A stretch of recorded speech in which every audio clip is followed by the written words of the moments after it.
لو خيروني بينك وبينهم فوجدتك تعرفي نفسك وقدرتك وقوتك عن غيرك من النساء، فتعرفي إنك امرأة وليست رجلا، فتعرفي إن الرجل القوي الغني المحب العطوف يتزوج من 4 نساء ويعطي كل منهن حقها في كل شيء، فلا تغيري منهن لأنك تعرفي تخطفي قلبه حين يكون معك، وكيف لا تعرفي وأنت عندك ثقة بنفسك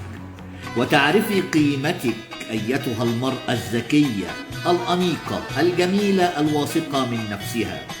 التي لا تخرب بيتها حين يتزوج زوجها، أيتها المرأة الجميلة.